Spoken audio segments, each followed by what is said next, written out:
Bismillahirrahmanirrahim. Assalamualaikum warahmatullahi wabarakatuh.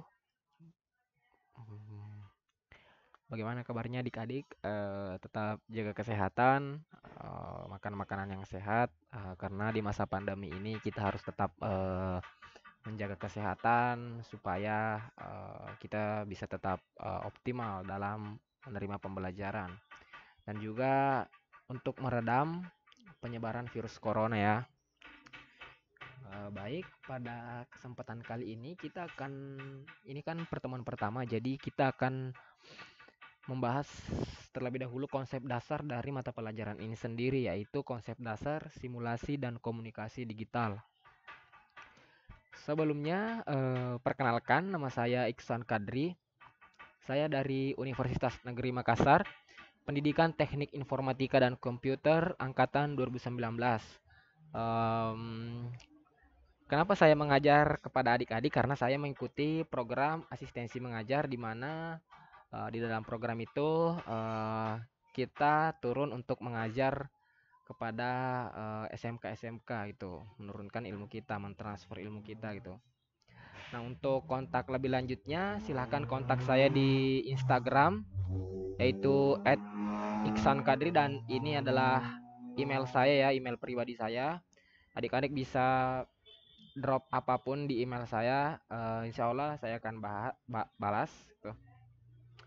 Baik, kembali ke topik kita. Tadi kita kan membahas konsep dasar gitu. Nah, kita masuk ke dalam konsep dasarnya. Eh, Kenapa kita belajar simulasi komunikasi digital? Karena ada problem dan masalah. Em, Dalam hampir seluruh bagian hidup manusia, itu mereka tidak mampu melepaskan diri dari kegiatan berinteraksi dengan manusia lainnya. Hal itu terjadi karena manusia adalah makhluk sosial yang harus tetap berhubungan dengan manusia lain. Dan setiap manusia memiliki keterbatasan. Setiap manusia tidak dapat diukur satu sama lain dalam hal pengetahuan dan keterampilan. Jadi, manusia itu memiliki keterampilan yang berbeda-beda.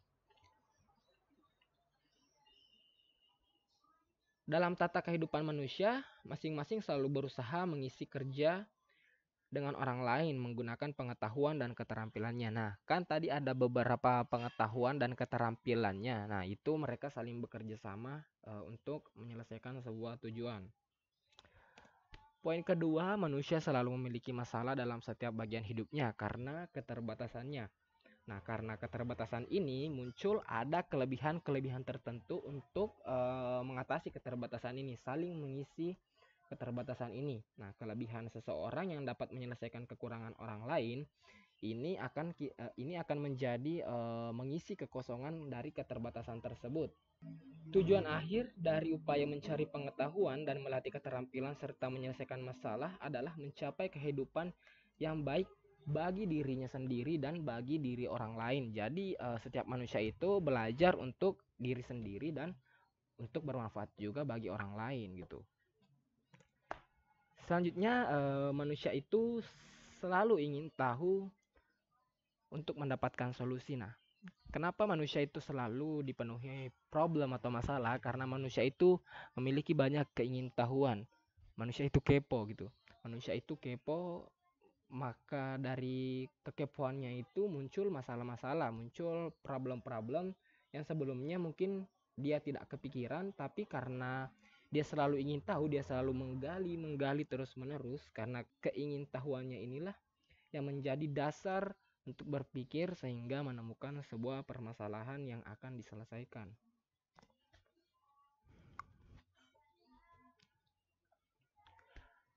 Masalah dikenali sebagai kondisi yang muncul ketika terdapat kesenjangan antara harapan dan kenyataan.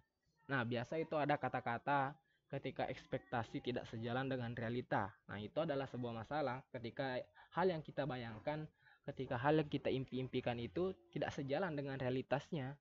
Realitasnya tidak seperti itu. Nah, itu akan menjadi sebuah permasalahan. Kenyataan adalah kondisi yang ada, sedangkan harapan adalah kondisi yang seharusnya dan sebaiknya sesuai dengan kebutuhan kita. Nah, kenyataan itu adalah realitas dan harapan itu adalah ekspektasi. Nah, jadi manusia itu selalu memiliki sebuah ekspektasi agar realitasnya juga sesuai dengan ekspektasinya. Maka dari itu kita menyelesaikan masalah untuk eh, mewujudkan ekspektasi kita gitu. Manusia selalu berpikir memecahkan masalah. Ketika berpikir dalam kedudukannya sebagai makhluk rasional, manusia mampu menggunakan pengetahuan yang ada untuk menemukan ide yang muncul sesaat ketika proses berpikir itu dilakukan. Pada ide yang hanya muncul sesaat itulah mereka harus menalarnya. Jadi ketika mereka menemukan sebuah ide, menemukan sebuah ide untuk memecahkan masalah, itu mereka harus menalarnya supaya idenya ini betul-betul bisa menjadi bisa menjadi pegangan mereka untuk menyelesaikan masalah tersebut. Nah, setelah mereka mengetahui sebuah permasalahan, tentunya ada ide-ide yang muncul. Nah, solusi yang baik adalah sebuah ide kreatif. Yang pertama itu mengatasi masalah secara permanen. Solusi itu baik ketika solusi itu mampu mengatasi masalah atau permasalahan atau problema secara permanen. Jadi, ketika mereka menemukan sebuah solusi, tapi solusinya ini masih menimbulkan masalah yang lain, itu solusinya itu tidak terlalu efektif. Jadi, suatu solusi yang baik itu adalah solusi yang mampu mengatasi masalah secara permanen agar tidak menimbulkan masalah-masalah yang baru. Yang kedua dapat dilakukan sesuai dengan kemampuannya. Tentunya ketika kita menemukan sebuah solusi, kita harus menjalankannya sesuai dengan kapasitas kita. Jangan mengambil sebuah solusi yang tidak dapat kita lakukan. Misalnya kita ini adalah tidak bukan dokter ya, misalnya kita mencaci maki dokter-dokter itu adalah sudah di luar kemampuan kita. Jadi kita sebagai rakyat itu harus mematuhi segala himbauan-himbauan karena itu bukan kemampuan kita. Nah, itu adalah kapasitas kita sebagai rakyat, itu kita harus melakukan yang terbaik dengan mendukung yang berada di garda terdepan. Tuh contohnya. Yang kedua, solusi yang baik itu adalah bermanfaat bagi banyak orang. Jadi ketika sebuah permasalahan itu ada dan kita menemukan solusinya, itu sebenarnya solusi ini bukan hanya kepada kita sendiri, namun solusi ini efektif jika solusi ini bermanfaat juga bagi orang banyak. Nah, selanjutnya solusi tidak bertentangan dengan hukum, kesantunan dan norma yang berlaku. Tentunya ketika ketiga ketiga syarat ketiga ide kreatif yang baik yang di atas itu sudah terpenuhi, tentunya solusi itu tidak boleh bertentangan dengan hukum, kesantunan, dan norma yang berlaku. Nah, misalnya kita ingin mengatasi sebuah kemiskinan, tapi kita pergi mencuri ke bank, terus kita membagikan ke orang-orang miskin seperti yang di superhero DC ya, tuh Robin Hood. Itu tidak boleh dilakukan, itu cuma ada di toko fiktif. Karena itu bertentangan dengan norma hukum. Kita punya hukum, kita hidup di Indonesia itu kita punya hukum dan kesantunan serta norma-norma yang berlaku. Nah, jadi solusi itu tidak boleh melenceng dari hukum. Seperti itu. Nah, selanjutnya solusi itu bisa menginspirasi orang lain. Solusi yang baik itu selalu bisa menginspirasi orang lain menjadi lebih baik. Baik, selanjutnya setelah menemukan ide-ide, tentunya kita akan mengomunikasikan gagasan. Gagasan itu perlu dikomunikasikan karena ketika sebuah ide atau gagasan itu kita dapatkan, tapi kita tidak mengkomunikasikannya, ya, itu hanya akan menjadi sebuah buah pikiran yang tidak akan dikenali oleh orang lain gitu.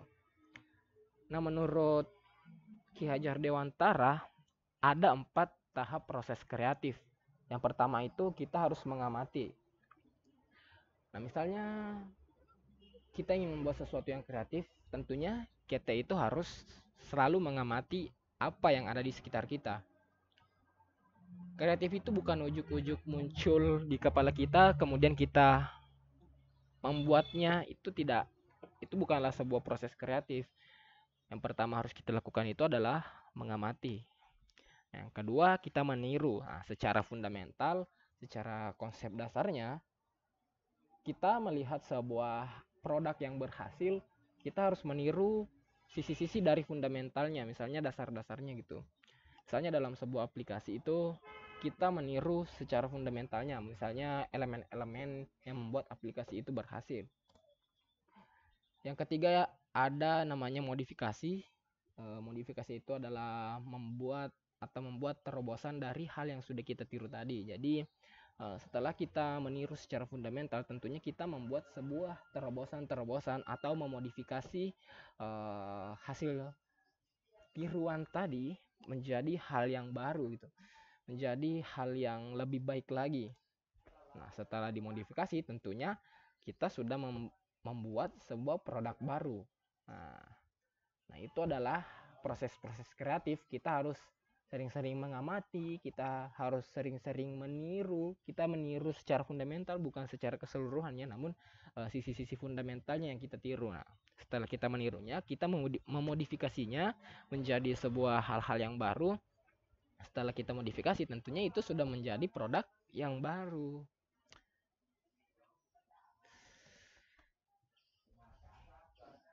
Kembali tadi ke mengomunikasikan gagasan, tentunya mengomunikasikan gagasan itu tidak jauh dari hakikat berkomunikasi. Nah, hakikat berkomunikasi itu adalah kita menyampaikan gagasan atau konsep kita kepada pihak lain, dan komunikasi yang baik itu jika informasi yang disampaikan diterima sama isi dan maknanya oleh pihak lain. Nah, komunikasi yang baik itu ketika hal yang kita komunikasikan itu diterima baik oleh orang lain.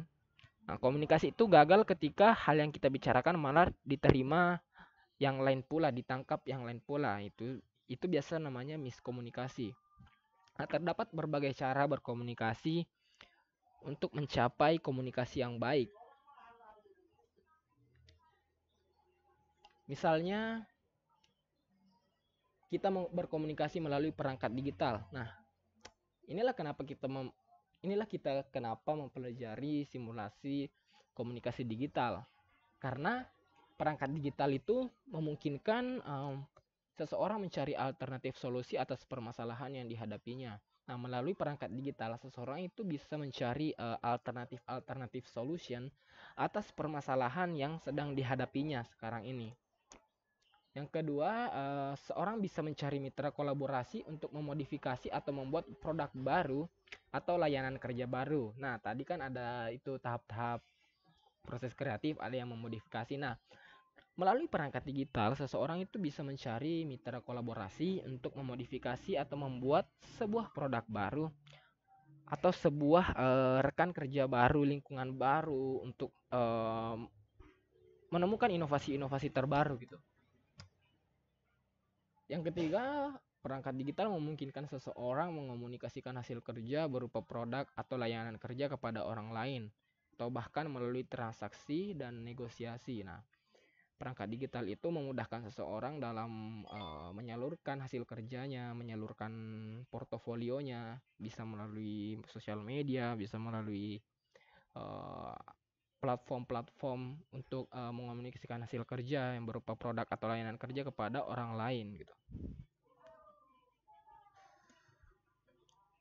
Nah, itulah kenapa kita mempelajari simulasi komunikasi digital. Maaf, itu SIM, bukan SIS. Harusnya di situ SIMKOMDIK. Nah, itulah kenapa kita harus belajar simulasi komunikasi digital, karena mata pelajaran simulasi komunikasi digital ini merupakan alat untuk mengomunikasikan gagasan. Nah, itu persepsi kita harus sama bahwa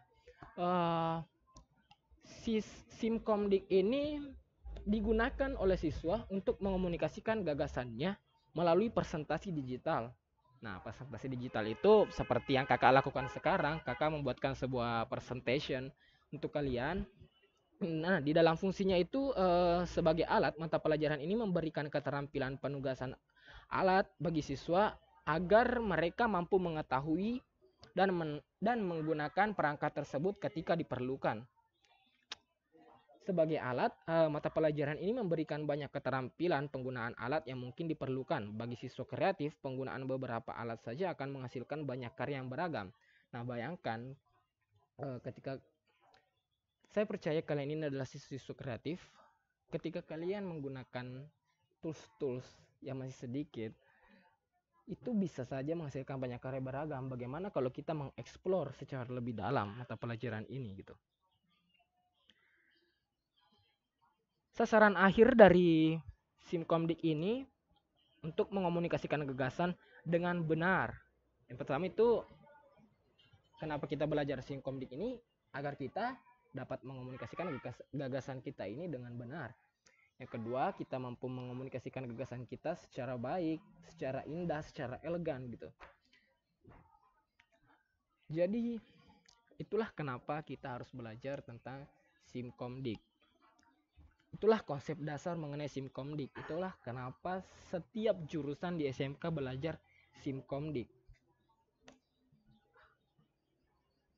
Oke, ini adalah ini sudah slide terakhir ya. Jadi secara keseluruhan, ketika kita mampu menemukan masalah pada saat itu juga secara tidak sengaja kita mengakui bahwa kenyataan tersebut kita menyadari bahwa kita ini penuh dengan kekurangan.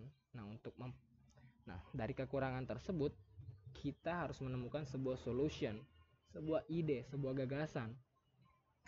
Untuk mempertimbangkan berbagai ide, seseorang harus memerlukan informasi dan pengetahuan. Seseorang harus belajar, seseorang harus mengkaji, seseorang harus meriset lebih dalam. Siswa SMK sebagai siswa SMK, jangan mendudukkan diri sebagai bagian dari masalah. Dudukkanlah diri kalian sebagai bagian dari solusi. Hadirlah kalian menjadi sebuah solusi bagi masyarakat yang memiliki sebuah permasalahan atau problem. Itulah kata-kata singkat dari saya. Adalah quotes terakhir sebagai penutup. Semoga kalian tetap sehat,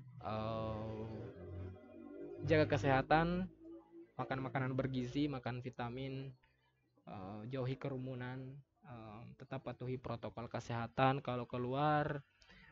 Insya Allah untuk beberapa pertemuan ke depan kakak akan atur untuk secara pembelajaran secara offline.